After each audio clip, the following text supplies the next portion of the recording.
Hello बच्चों, क्या हाल चाल। एक बार फिर से स्वागत है आप सभी का हमारे अपने चैनल सरोज एकेडमी में। जैसे कि आप सभी को पता है, इस चैनल के माध्यम से लगातार आपको क्लास 10 मैथ्स के लेक्चर्स प्रोवाइड किए जा रहे हैं। हमने चैप्टर 1 कंप्लीट कर लिया है। चैप्टर 2 में भी हमने एक्सरसाइज 1 पूरी तरह से फिनिश कर लिया है। अब हम एक्सरसाइज 2 में एंटर करने वाले हैं। उससे पहले उसके कुछ बेसिक्स हैं, वो हम क्लियर कर लेते हैं। एक्सरसाइज 2 के लिए आपको दो मेथड जाना बहुत ज्यादा जरूरी है। पहला प्रतिस्थापन विधि और दूसरा विलोपन विधि। तिर्यक गुणन विधि होता है, लेकिन वो विधि मैं अगर जरूरत पड़ी तो कराऊंगा, नहीं तो कोई बात नहीं, आपको एक्स्ट्रा बर्डन ये लोड नहीं दूंगा। लेकिन दो मेथड बिल्कुल यहाँ पर हम सीखेंगे, पहला प्रतिस्थापन और दूसरा विलोपन। तो चलिए, प्रतिस्थापन विधि मैं सबसे पहले हेडिंग डाल लेता हूँ ना, ध्यान से। यहाँ पे मैं प्रतिस्थापन और विलोपन दो वर्ड का मीनिंग अच्छे से क्लियर करूंगा, ध्यान से देखिएगा। अगर मैं यहाँ पे क्वेश्चन लिखता हूँ, फॉर एग्जाम्पल दैट, एकदम अच्छे से देखते जाइएगा, 3x प्लस, ठीक है, यहाँ पे लिखता हूँ 2y इज इक्वल टू, मैं लिख देता हूँ, मान के चलिए 36 लिखा। दूसरा डेटा यहाँ पे लिखता हूँ ऐसा कुछ, x प्लस मान के चलिए 4y, ठीक है, इज इक्वल टू मैं यहाँ पे लिख देता हूँ 72। कितना लिख दिया? 72 नहीं, ये इसको ऐसा कर दीजिए, 12 लिख देते हैं। कितना लिख देते हैं? 12। ये इक्वेशन नंबर फर्स्ट है, ये इक्वेशन नंबर क्या है बेटा? सेकंड है। क्या है? सेकंड है। अब ध्यान से देखिएगा, यहाँ से अगर मैं इस वाले इक्वेशन से, ठीक है, x का वैल्यू निकालूं और पहले इक्वेशन में ले जाके पुट कर दो तो आसानी से आंसर आ जाएगा। ठीक, तो इसको ऐसे ही करते हैं।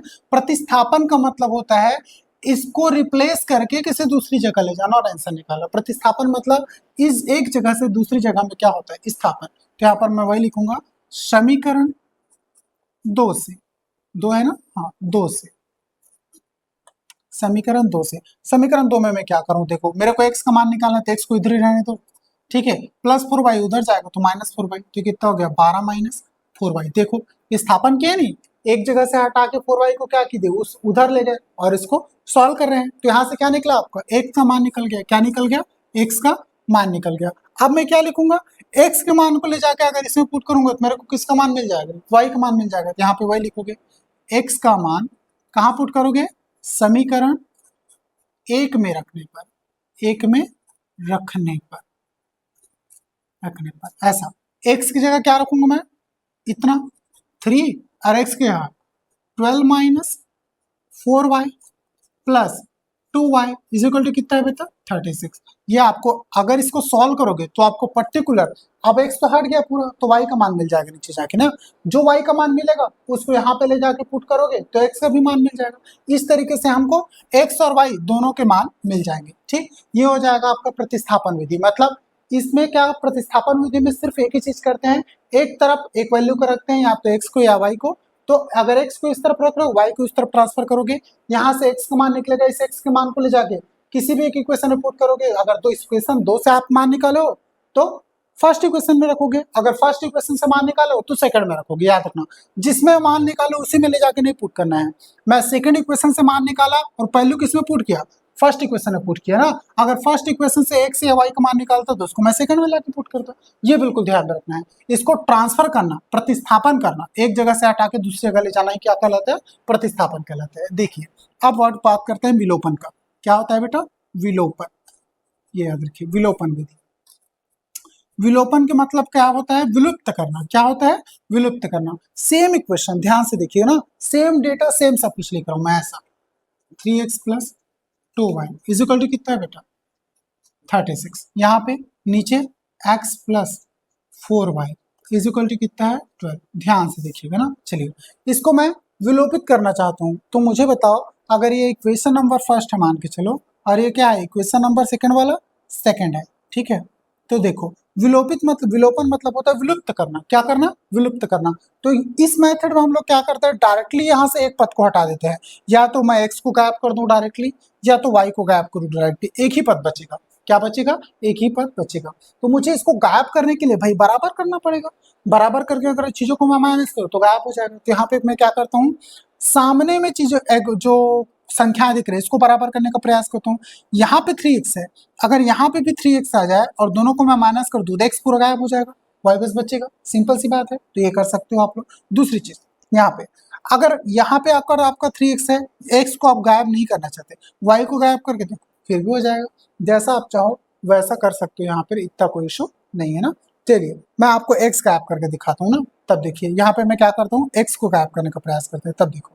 यहाँ पे मैं क्या करता हूँ, समीकरण 2 में क्या करने पर, ये 3x होना चाहिए ना, यहाँ पे 3 का दोनों पक्षों में गुणा करने पर, दोनों पक्षों में गुणा करने पर,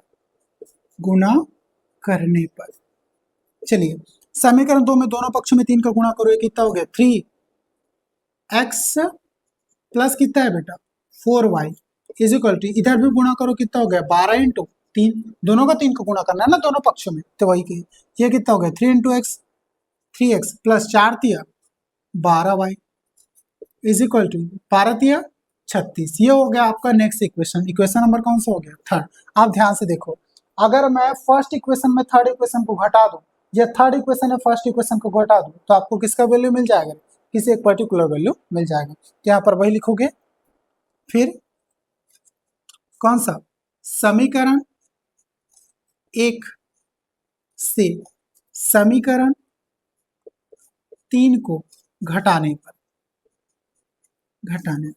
ये देखो इसको घटाओ, चलो रख के समीकरण 1 से लिखो ना, तो 1 से जिससे घटाना है उसको ऊपर लिखोगे, 3 plus 2y is equal to कितना हो गया बेटा, 36।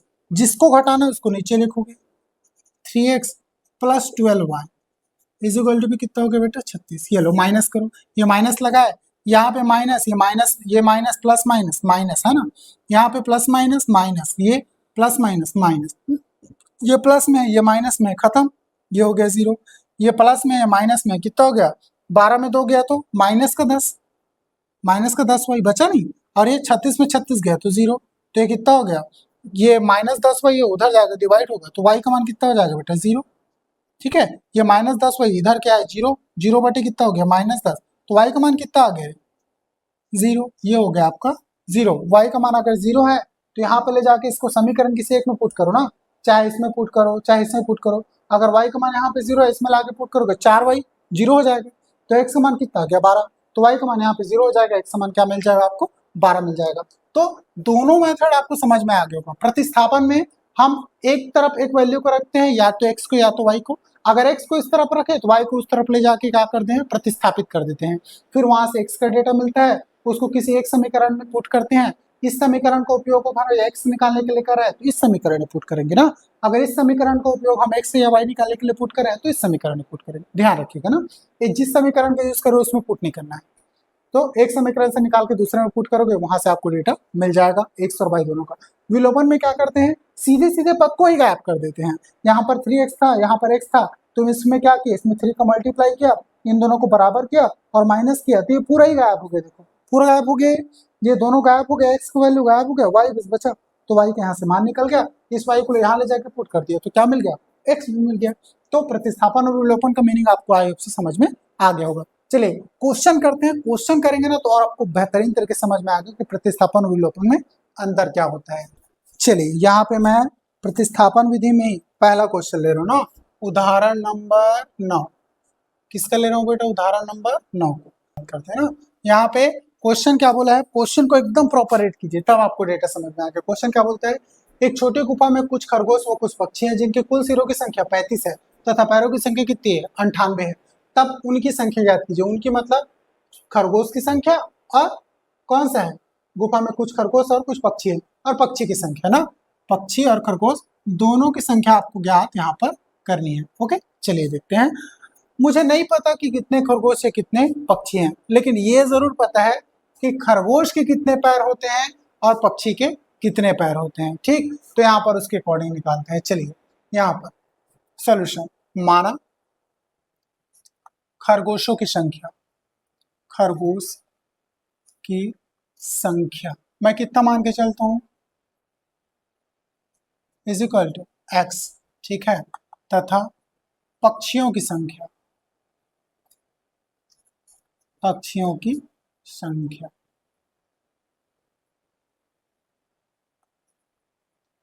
ये मैं मान के चलता हूं बेटा इज इक्वल टू वाई। तब प्रश्नानुसार ना, तब प्रश्नानुसार, प्रश्नानुसार प्रश्न क्या कहता है, गुफा में कुछ खरगोश व कुछ पक्षी जिनके सिर की कुल संख्या कितनी है, 35। मुझे बताओ खरगोश के कितने सिर, एक, और पक्षी के कितने सिर? 2। नहीं, पक्षी का भी एक सिर, खरगोश का भी एक सिर, तो दोनों का एक एक सिर है। तो यहाँ पर भी इक्वेशन कैसे बनेगा? 1x + 1y, मतलब x + y एक ही मतलब है ना। तो यहाँ पर प्रश्नानुसार यहाँ पर लिखोगे खरगोश व पक्षी के सिरों की संख्या, सिरों की संख्या कितना हो जाएगा बेटा? x + y = कितना? 35। x + y क्यों लिखा हूं? क्योंकि खरगोश के भी एक ही सिर होंगे और पक्षी के भी एक ही सिर होंगे ना। अगर 2 सिर होते तो यहाँ पर 2x लिखता। ठीक, ध्यान रखना। ये हो गया आपका इक्वेशन नंबर फर्स्ट।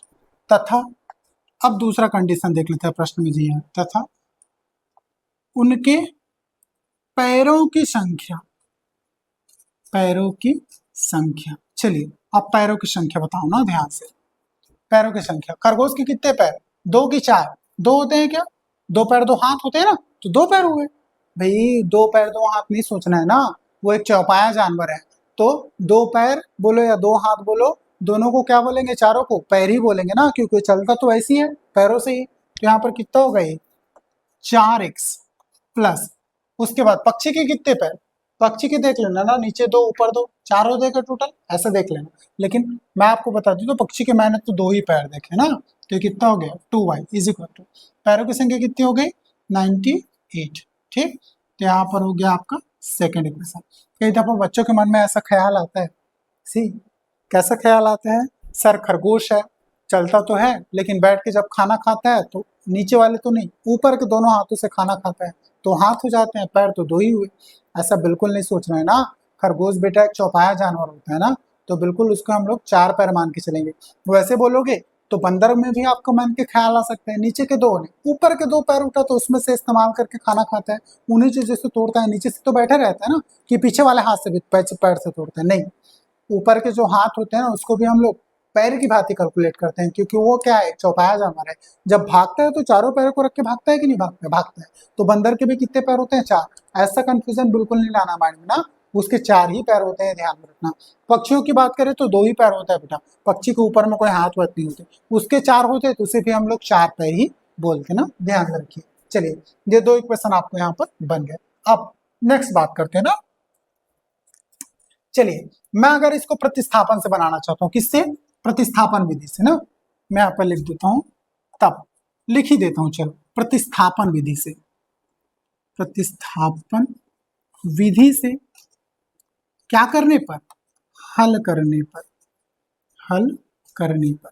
चलिए प्रतिस्थापन में एक डेटा को ट्रांसफर करके दूसरी तरफ ले जाते हैं ना, यहां पर मैं लिख देता हूं प्रतिस्थापन विधि से हल करने पर। तो यहां पर लिखोगे समीकरण किससे? 1 से करता हूं मैं ना, समीकरण 1 से। समीकरण x कितना है? x + y = कितना? 35।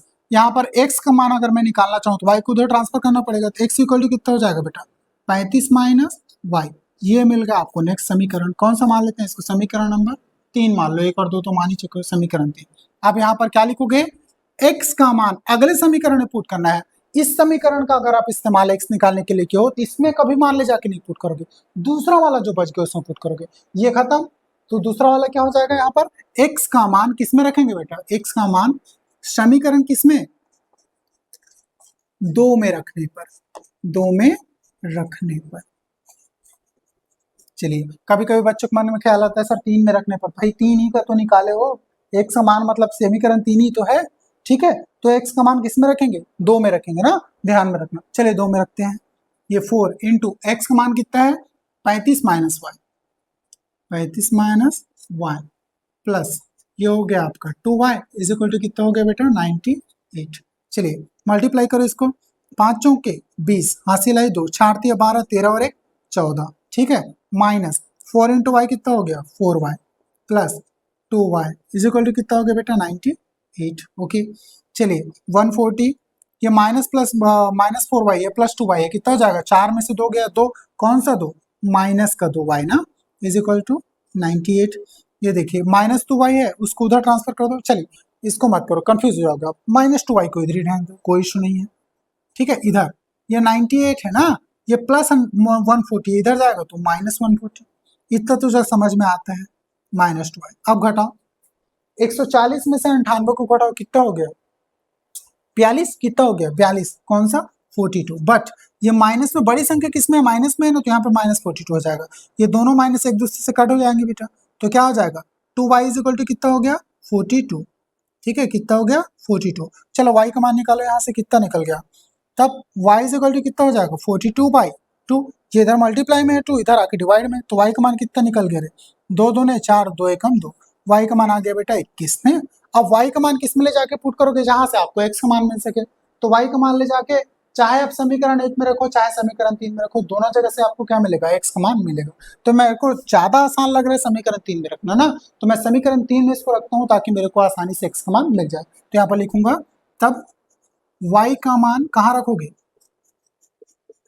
समीकरण किस में रखेंगे बेटा 3 में रखने पर, 3 में रखने पर, समीकरण 3 में रखने पर,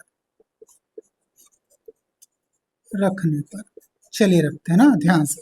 तो x इज इक्वल टू कितना है, x is equal to 35 minus y, तो 35 minus y is equal to 21 है। तो x इक्वल टू कितना हो गया 35 माइनस 21, 5 में 1 गया तो 4, और 3 में 2 गया तो बेटा 1, तो x का मान कितना हो गया 14।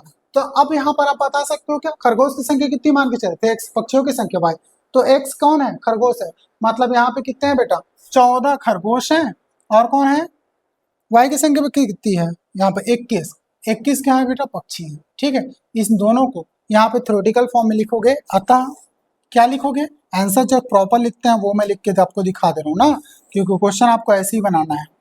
अतः खरगोशों की संख्या, खरगोशों की संख्या कितनी है बेटा 14, तथा पक्षियों की संख्या कितनी है बेटा, पक्षियों की संख्या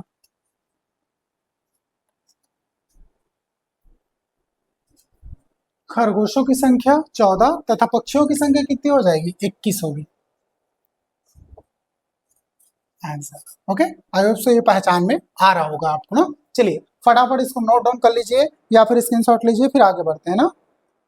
आई होप सो आपने इसको नोट डाउन कर लिया होगा या फिर स्क्रीनशॉट ले लिया होगा। मैं पूरा डेटा मिटा देता हूँ, फिर आगे बढ़ते हैं। आई होप सो आपको प्रतिस्थापन विधि बहुत अच्छे से समझ में आ गया होगा। चलिए अब अगला क्वेश्चन मैं आपको विलोपन विधि से करके दिखाता हूँ ना, ध्यान से देखिएगा, मिटा दू इसको पूरा।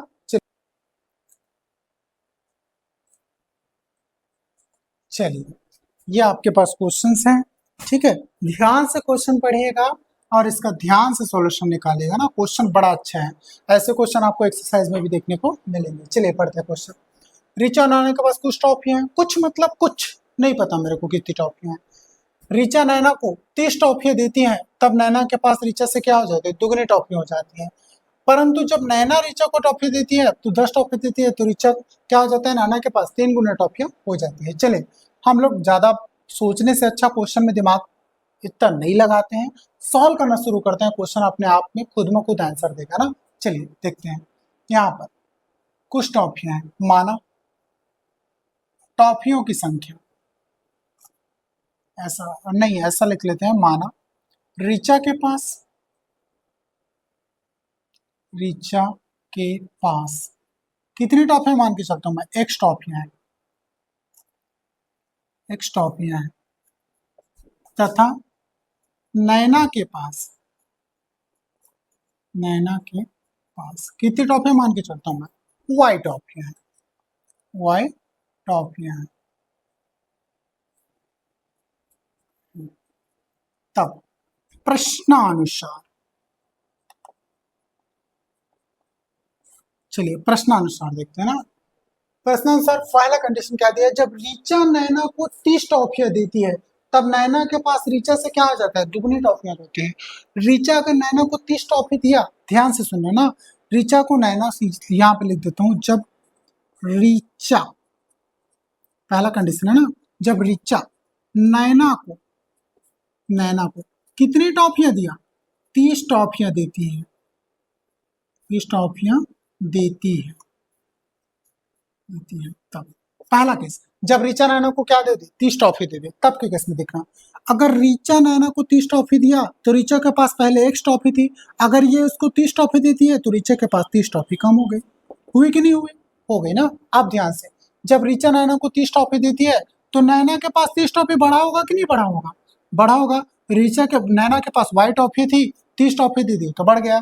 लेकिन जब रीचा नैना को 30 टॉफी देती है तब नैना के पास रीचा से क्या हो जाता है, दुगनी टॉफी हो जाती है ना।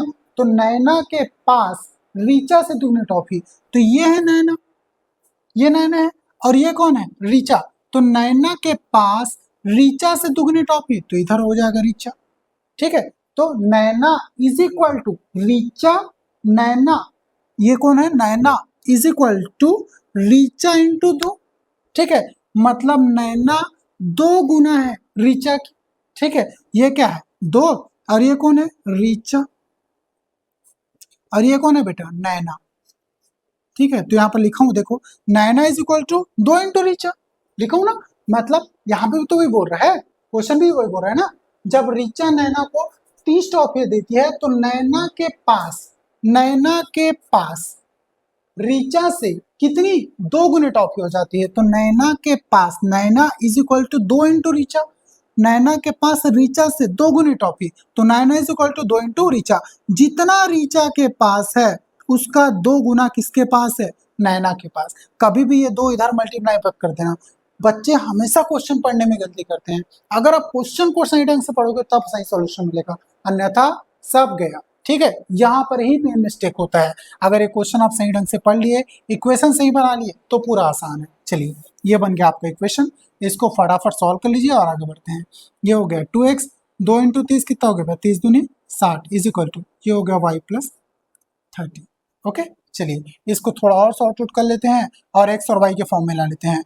ये प्लस y है, इधर आएगा तो minus y, 2x minus y, ये माइनस 60 उधर जाएगा तो प्लस 60, तो ये 30 प्लस कितना हो गया बेटा, 60, है ना।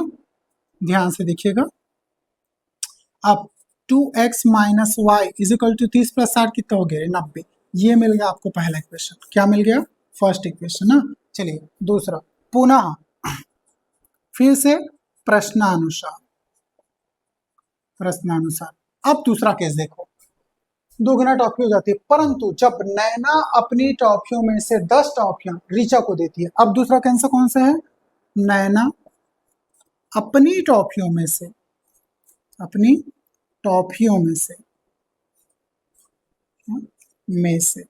कितनी टॉफियां, 10 टॉफियां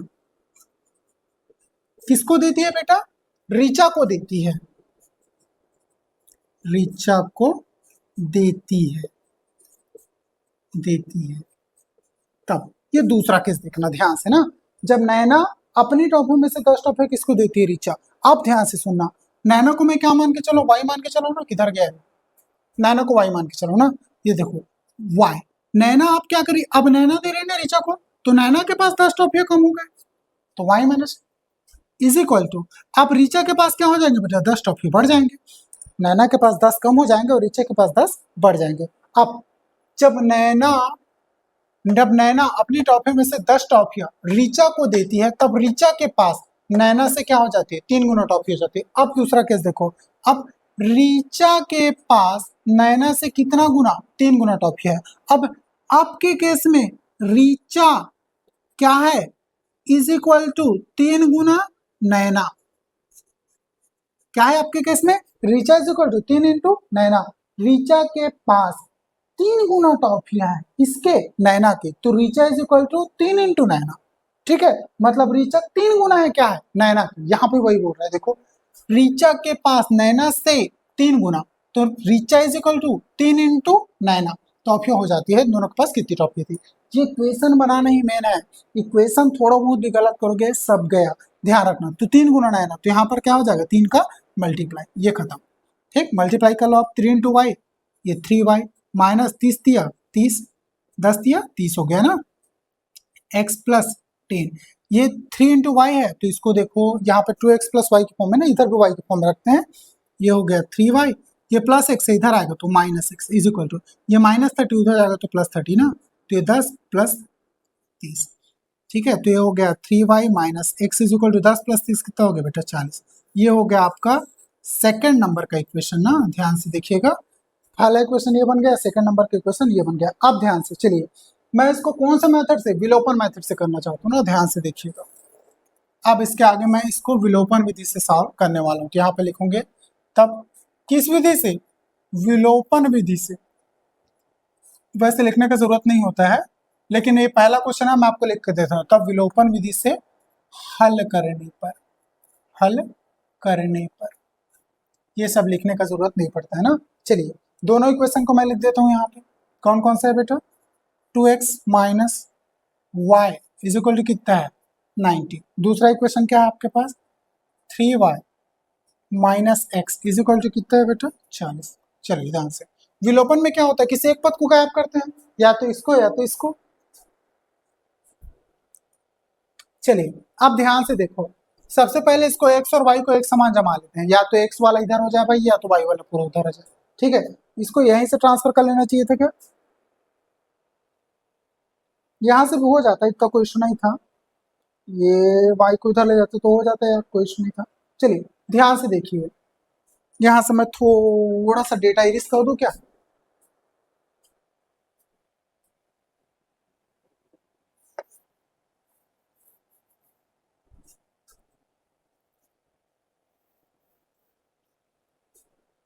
चलिए यहां तक हो गया। उसके बाद ध्यान से देखिएगा, 2x माइनस वाई के फॉर्म में है ना, फिर x बाद में, उसके बाद y है माइनस के फॉर्म में। तो यहाँ पर देखिए, यहाँ भी x पहले होना चाहिए और y बाद में होना चाहिए, उसके अकॉर्डिंग इसको सेट कर लेना।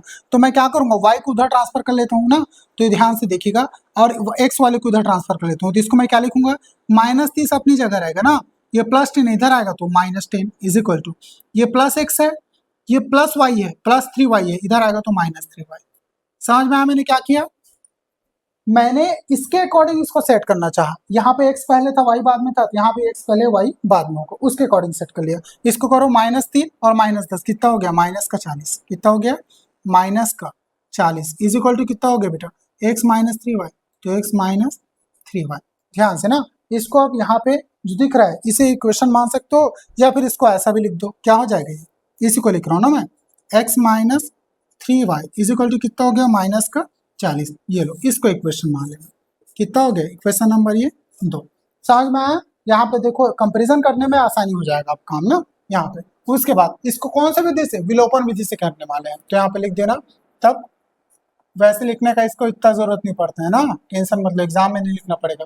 विलोपन विधि से हल करने पर, विलोपन विधि से हल करने पर, हल करने पर, ओके। चलिए विलोपन विधि से इसको हल करते हैं ना। यहाँ पे दोनों समीकरण को एक साथ लिख लीजिए, 2x minus y is equal to कितना है बेटा आपके पास 90।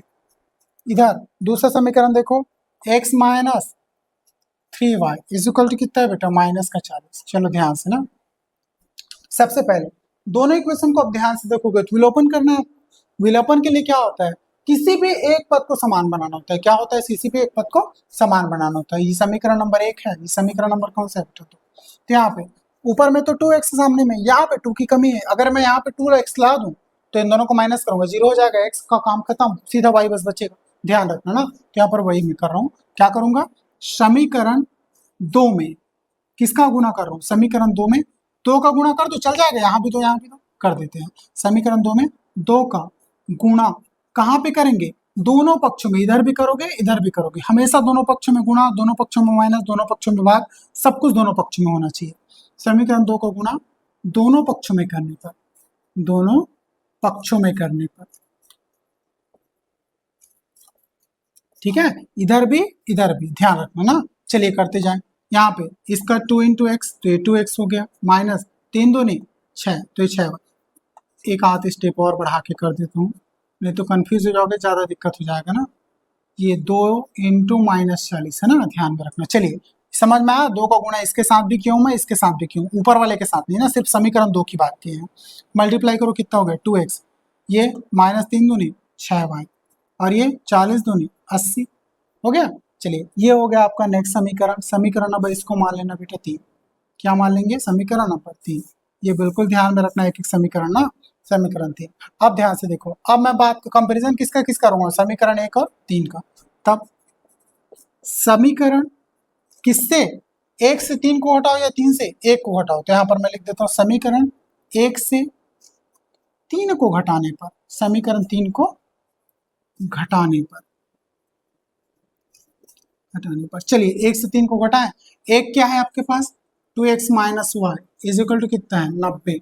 समीकरण 3 क्या है 2x minus 6y is equal to कितना है माइनस का 80। चलो घटाओ तो माइनस करो, ये माइनस माइनस प्लस, ये माइनस हो गया, माइनस माइनस प्लस, ये माइनस माइनस प्लस, जोड़ो, ये माइनस 2x था, ये 2x था, ये तो 0 हो गया बेटा, ये माइनस वाई था, ये प्लस 6y था ना, ये मतलब 6 में से 1 गया, कितना हो गया 5, तो यहाँ बेटा 5y, तो ये कितना हो गया प्लस का 5y ना, ये दोनों के दोनों प्लस में है। 90 प्लस 10 कितना हो गया 90 और 10 कितना हो गया 100 और 170 कितना हो गया 170। यहाँ माइनस मत सोचना ना, इधर माइनस का मल्टीप्लाई किया, यहाँ से ध्यान में रखना ना, माइनस का मल्टीप्लाई किया तो माइनस प्लस, ये माइनस हो गया तो ये खत्म हो गया, माइनस माइनस माइनस ये प्लस हो गया, ये माइनस माइनस प्लस हो गया, ध्यान में रखा करो इन चीजों को। चलिए अब y का मान कितना हो जाएगा बेटा 170 डिवाइडेड बटे 5, तो y का मान कितना आया 5 दिया 15, 2 बचा 5 चौके 20, कितना आ गया 34। अब ये y क्या है आपके पास, ध्यान में रखना ना, y क्या है और x क्या है। रीचा के पास जो टॉफी था वो x था और नैना के पास कितना था y था, तो नैना के पास जो टॉफी है वो y है, तो नैना के पास कितनी टॉफी है 34। अब रीचा के पास निकल जाएगा, ठीक है। पुनः हम लोग क्या करते हैं, अब x का मान किसी एक समीकरण में जाके पुट करो, जहां भी पुट करना है, y का मान यहाँ पे आ गया, इसमें पुट कर दो, तो यहाँ पर क्या लिखोगे तब y का मान कहाँ पे रखें समीकरण 2 में रखते हैं, y का मान किसी भी समीकरण में रखो निकल जाएगा ना, समीकरण 2 में रखने पर, एक में रखोगे तब भी निकल जाएगा, लेकिन जो आसान हो तो उसमें रख के निकाल लो। समीकरण 2 में रखने पर किसी भी समीकरण में रखो आंसर वही आएगा। एक x माइनस 3y है तो 3 इंटू वाई का मान कितना है बेटा 34 इज इक्वल टू, देखो यहाँ पर x माइनस 3y ना, तो x ये देखो x का x minus 3 into y, y का मान कितना है 34 इज इक्वल टू कितना है माइनस का 40। तो x ये माइनस मल्टीप्लाई कर दो, कितना हो गया रे 4 तिया 12 का 2 हासिल है 1, 3 तिया 9 और 1 10, 102 हो गया है, ये माइनस का 40, ठीक है। अब x इज इक्वल टू ये कितना हो गया माइनस 40 और ये 102 इधर प्लस में, उधर माइनस में, इधर आएगा तो प्लस में ना, कितना हो गया x का मान बेटा करो, 102 में 40 किया तो ठीक है कितना हो जाएगा, डायरेक्ट घटाओगे तो 100 में 40 गया तो 60, ठीक है, और 2 और है, 2 और कम कर दो 58, कितना हो गया 58, ठीक है, नहीं 62 हो जाएगा ना, 102 है, 100 में 40 गया तो कितना हो गया बेटा 60, बट यहाँ पर प्लस 2 और है ना, तो 62 कितना हो जाएंगे 62।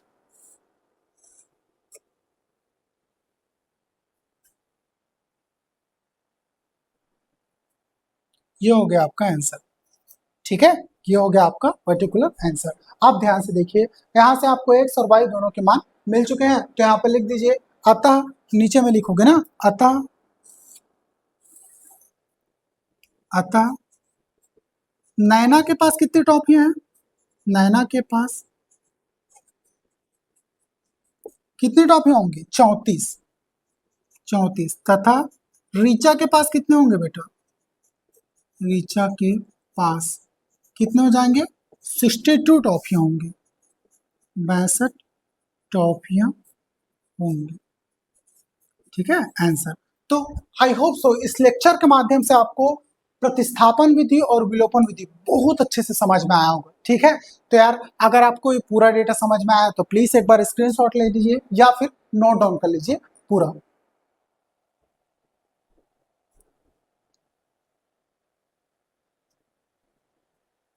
सो आई होप सब आपने स्क्रीनशॉट ले लिया होगा या फिर नोट डाउन कर लिया होगा। तो ये लेक्चर यार यहीं पे आज स्टॉप करते हैं ना, उसके बाद यहाँ पर अगर आपको वीडियो अच्छा लगा हो, इन्फॉर्मेटिव लगा हो, तो प्लीज चैनल को लाइक शेयर एंड सब्सक्राइब करना ना भूलिएगा। और हाँ, आप ये शेयर नहीं करते हैं बिल्कुल वीडियोस को ना, प्लीज शेयर कीजिए।